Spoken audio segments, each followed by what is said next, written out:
everyone. Welcome to The Point with me, your host, Jeff Spikes. It's fantastic to be here with you. I am sure that most of us, or most everyone who's experiencing Halloween, has gotten through the costumes, the parties, the fun, the candy, the trunk or treats, and all the other stuff. Now, maybe that's going to carry through today and tomorrow, the next day, and now all the candy, all the costumes are going to be on sale. So if you want to prepare for next year, this year, go on out and grab what you want. I know someone that goes every year and buys a whole ton of costumes and saves them up and then donates them next year. They put them in a box and they have them ready to donate early for the next year. What an amazing and awesome thought of how you can help bring some joy into someone else's life, right? And really be prepared on top of things in advance. Anyway, there's whatever your rituals and traditions are for Halloween, we're bringing those to a close and we're walking into November strong.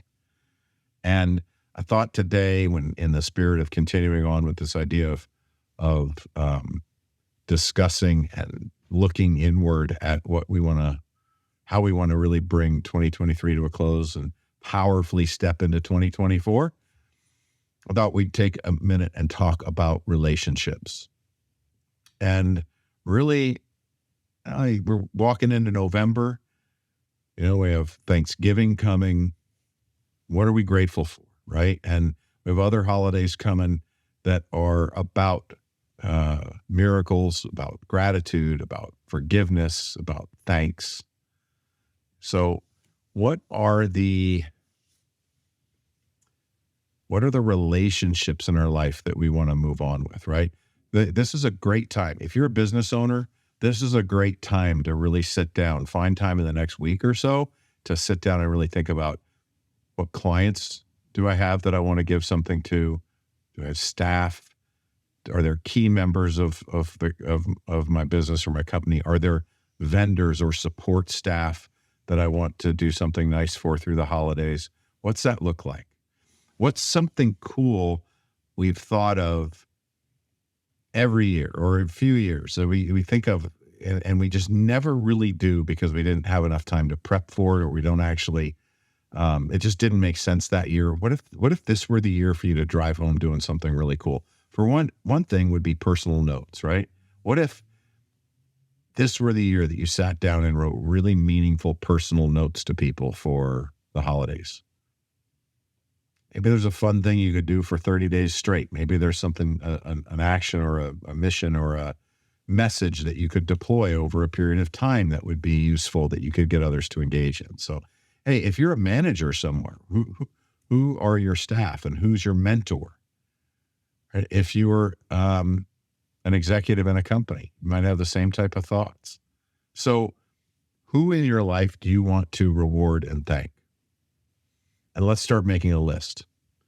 Are there relationships? This is a great time to think of, are there relationships that we would have preferred to have had better contact with over the past year? Maybe now's the time to reach out and say, hey, I don't want to hit the end of the year without more connections and contacts with you. This is a time to do that in the scope of looking at an entire year. Maybe there's some relationships we completely let go of before, and we had a good reason for doing that. We don't want to open them up again. Now would be a time to look at those relationships and that we have currently, and just check really quick if we're by any means starting to repeat old patterns in new relationships. Let's not bring any of that back forward, right? Let's look at what new behaviors we're really loving, what new relationships and what new behaviors and what new ways of relating have we had in the past year that are working for us, and how do we have more of that? So, of course, there's some simple things, right? Sit down and write a list of gifts. Right, depending on what holidays you celebrate, write down all the people that you'd like to get a gift for. What are the different parties you tend to go to? Or do you need a few white elephant gifts? Do you need a few party gifts where everyone brings a gift and it's not really white elephant, it's just a gift exchange? Maybe you can get those things online. Maybe you could do it elsewhere. But how well do you want to be prepared for all of those things happening? There's a really cool gift I like to give, and it's gotten a little bit more difficult with travel, and as many people that I know that travel, and that's these fruit basket things from Harry and David are so much fun to give because I can give them something now during the holidays, and then they get something. It's like the fruit of the month club. They get something every month. The problem is if it's one or two people, and it was easy when I'm sending it to a family, right? Because a box of fruit won't last as long. But if you're sending it to one or two people, what are they going to do with a big box of fruit with 18 pairs or 12 pairs, right? And if they travel a lot, will they be home when it's delivered? There's a lot of that. So I've had to relook at that. That was an old favorite type of gift of mine. So this year I'm thinking of what could I do different that would be just as fun? So I'm looking for ideas as well. So what are those ideas? Now's maybe a time to start looking online at what new fun gift ideas there are out there. It's time to start asking around. But if we don't have a list of people that we want to give gifts to and kind of an understanding of what we want those gifts to say and mean, we get to the last minute and everything just becomes about a dollar figure. And that's not as much fun as putting the heartfelt meaning into that. Now, that is, in some ways, I'm just going to call it out, a selfish thing, because that helps me be prepared so that I can feel great about what I'm giving and what I'm doing and for the holidays, which is important, right? It's important to do that because I don't want to feel, I have felt that last minute shuffle of let me just grab a bunch of things and give them to people. And that wasn't nearly as meaningful in some ways, although depending on the year, sometimes that had just as much meaning, right? So there's no judgment in this. It's just thinking through, what have you done in the past that you would like to do differently? What have you done in the past that you want to repeat? But right now, the point I'm making is that preparing for what we want to give to people is really a selfish thing about making sure that we are happy with how we're giving and what we're doing for people. And that because it feels good. It feels really good to do that. Now, isn't that nice that we can do something selfless? We can give something and that it benefits us and we feel good about it. Right? So another way to take this to a little bit deeper and look at it a little bit differently is just look at the relational gains we've made. Think about, who do we want to spend more time with or different time with? I have a guy I've called my brother for years, and we go through these phases where we talk all the time, then we don't talk very much, and then we talk some. We both get very busy, and we don't do trips very often. Every year we say we need to, every year he's coming to visit me, and he doesn't. Every year we're going to go do something for the weekend and get away. We're going to go ride motorcycles through a canyon or whatever. We're going to do something, and we don't. Maybe this is the year that I look at that and that we are able to really do something. If finances are the issue, maybe I just deal with putting some money aside to make sure that I've already set it up and organized it.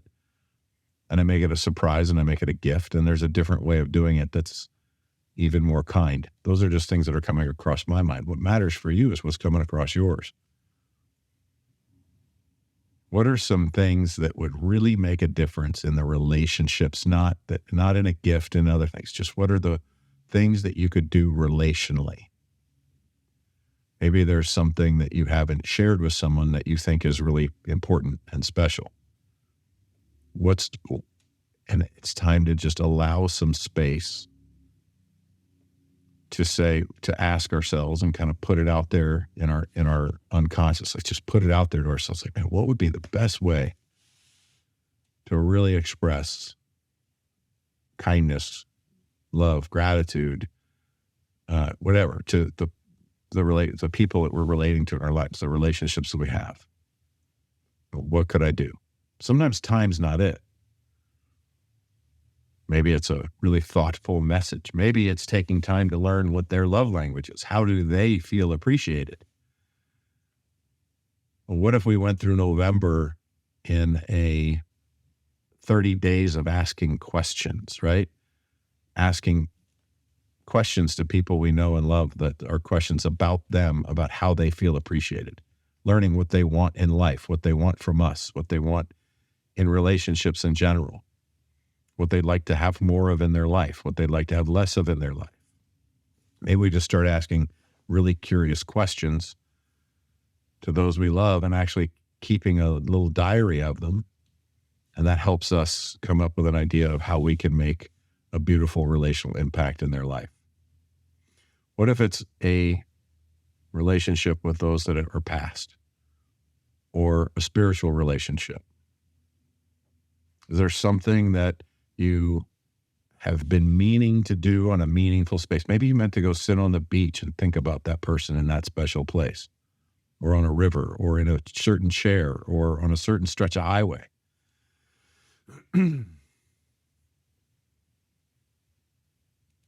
The idea for 2023, the idea for every change or for every shift is really, the idea for all of it is to come in the moment and feel great about what we're doing. To be present in the moment of what's happening. All the studies of all the people that, are visited in retirement homes that are in hospice, and asking them, what do you wish you did more of? It's rarely work, if ever. And it's typically something to do with enjoying the moments. I wish I had just been less stressed out and enjoyed the moments more. Enjoyed the time I had differently with the people that I was with. There's typically some type of an energy around, I wish I hadn't been as upset about so many things that now I realize just don't matter. So maybe there's one of those types of experiences coming in your life. Maybe there's, we talked last week a little bit about bringing up gratitude and forgiveness. What if this is the time of year that you get to forgive? And even better, maybe this is the time when you get to look in the mirror and address someone with some type of an amend to them, or some type of a way of asking for forgiveness, or asking. It's not about asking forgiveness to me as much as it is seeing if I can make something right in the world that I've not done well. And maybe this is the time to go up and just kind of get rid of all the excuses and reasons why I was a jerk at some point, and go up and apologize to someone for my behavior, regardless of why I did it. I did that. I've done that before, and it felt like I was putting myself in a vacuum, void of any reasoning for my behavior, and just looked at my behavior in this vacuum. Realized, when I raise my voice, if I look at that just as me raising my voice, that was really ugly. Well, if I do it for a great reason, to protect someone, or to whatever the valuable reason is, until I see my behavior in the vacuum, I can't necessarily know whether or not it was appropriate, because I don't get the full fruit of what was being delivered in my behavior in that moment. So once I get the full sense and feel of what I was doing, then I can look at the situation and see if it really warranted it, or maybe I owe someone an apology. And that can be very freeing for us. That can be very freeing. That has been very freeing for me. It can be very freeing for you, but it also can really help someone else.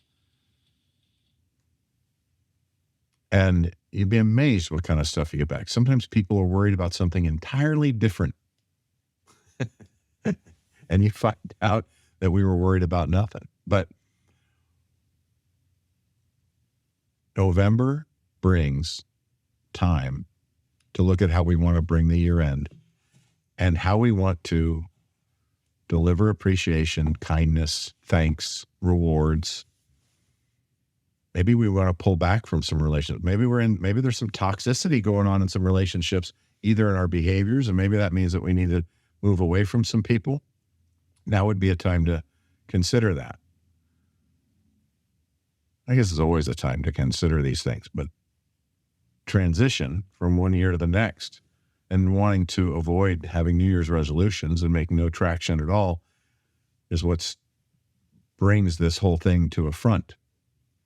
Right? This brings into our current view of how, if we are people of intention that want to do in the moment what's best, that most impacts my life and everyone's life that my life touches. If I want to make the most impact, how do I do that right here, right now?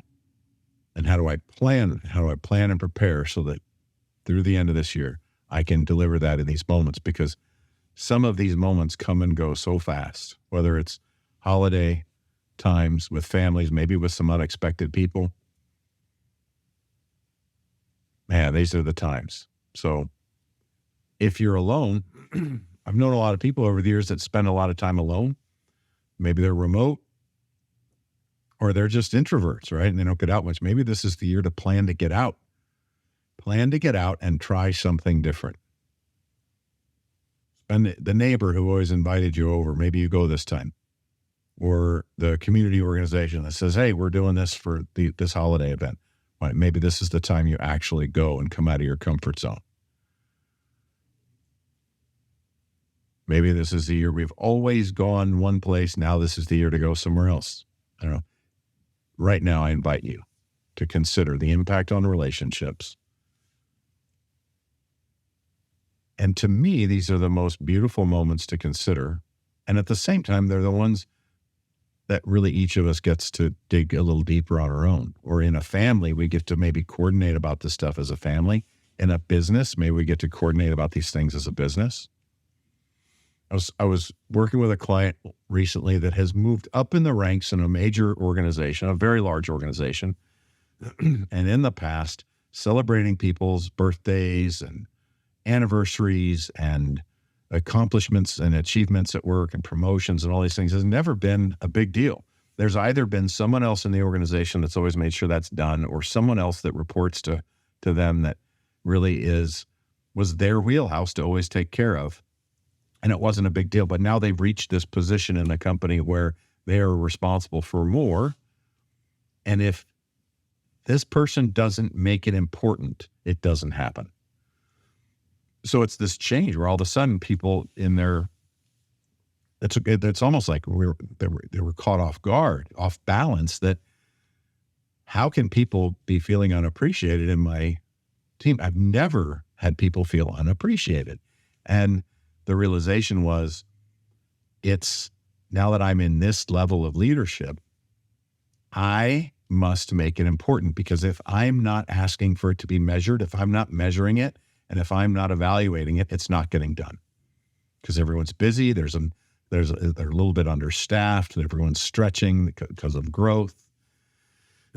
So how do all of a sudden people feel unappreciated in my work team? That's never happened, right? Well, all of a sudden things aren't being celebrated. So this person now gets to look in the mirror and say, wow, how do I do that? Who do I appoint? I maybe create a budget for it. Maybe start asking people in their work group. This is what's happening. We're asking in the work group, what's important to you? How would you like to be celebrated? What typically makes you feel appreciated? How do you like to be appreciated? How do you like to be celebrated? Some people don't want to be celebrated at all. They're like, man, just telling me I did a good job is good enough. I'm happy with that. Other people want a cookie or a donut or a balloon or a party or something a little bit different, right? And maybe everyone wants to come together and just do a barbecue once a month or a cookout or whatever. Learn what your people want.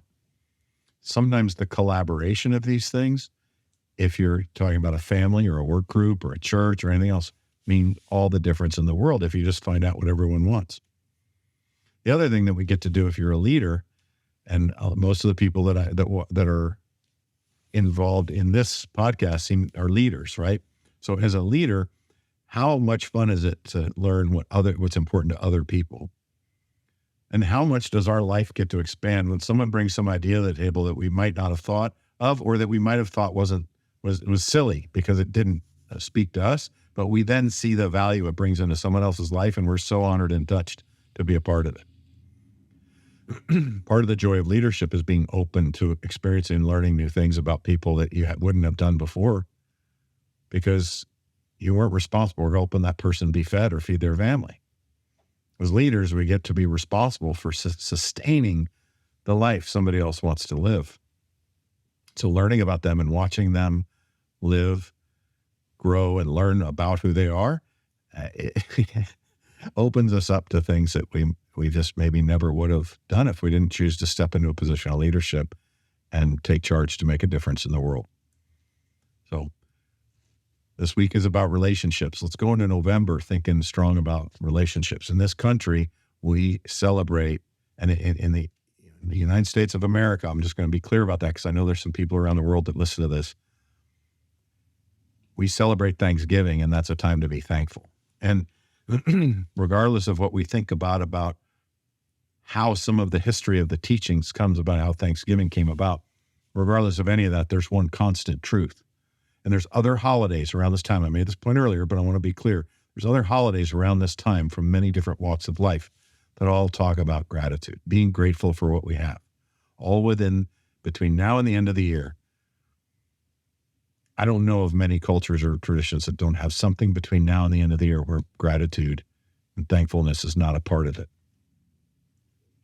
So this is the time to look at how are we going to make sure we're intentional in, and how can we maybe increase our capacity for gratitude. A year-end exercise to go into the year-end of having 3 to 5 things that we're grateful for every day and asking one question every day. What's the one thing I will do to express gratitude out into the universe today? Challenge yourself to express gratitude out into the universe from now all the way into 2024. Make it a new practice. If you do that to the end of the year, it'll be well beyond a habit.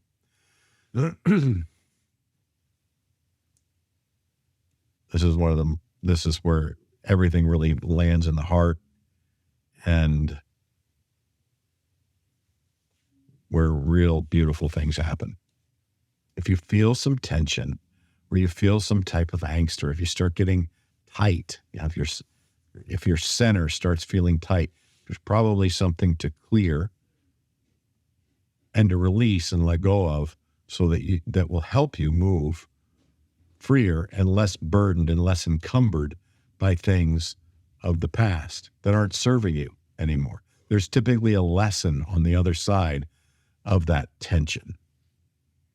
So if something in this world of relationships as you think about between now and the end of the year, if something in relationships brings you some tension, it starts having you feel constraint and pressure. That's a signal and a sign that there's something that could be released that would help you feel freer, more free, and less encumbered and more ready to step boldly forward into whatever life it is that you want to live on a daily basis. Here, forward. I'll say one moment of thought for sensitivities of people who struggle through this time of year. Most of the time when we struggle with the holidays, it's a memory from the past. So right now, if you want to change that, if you have a memory from the past that's going to that has a chance of hurting, harming, or restricting your holiday experience, now's the time to let go of the stories. Now's the time to think about how you could create a new memory that would replace the old memories. Consider how those negative experiences that we carry forward have it crept into our identity and become a part of who we are. Maybe it's a time that we don't want that to be a part of who we are anymore. You let me know. We'll talk more about that. And, in the past in organizations I've been in, we've started some holiday groups. If I can direct you to some holiday groups where there's different support groups for different types of angst and issues and challenges that come with the holidays. But whatever they are, there's a way to help you through that and find a more powerful, resourceful way to move forward. So we don't have to carry the stories of the past. The only thing keeping it alive is the way we think about it. And I used to be an expert at holding on to the thoughts of the past. And it did not serve me. It did not serve me well. The faster I learned that, the more free I began to feel, and the simpler I could move forward. So I want to be sensitive to those who might be walking into this holiday thinking, man, I'm not looking forward to this again. Let's consider what we could do differently. to have new memories and new ways. Start over today. Start over now. And if you have questions on that, let me know. Happy November. We're coming right into it. I'll see you on the next episode. Thank you for joining us for another amazing episode of The Point with me, Jeff Spikes.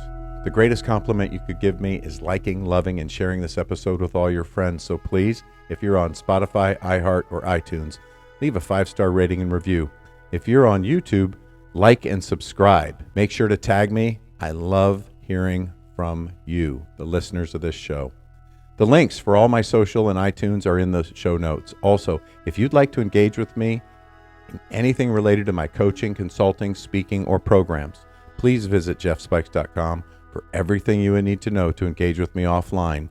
And lastly, thank you for your time, your attention, and your consideration. This is The Point.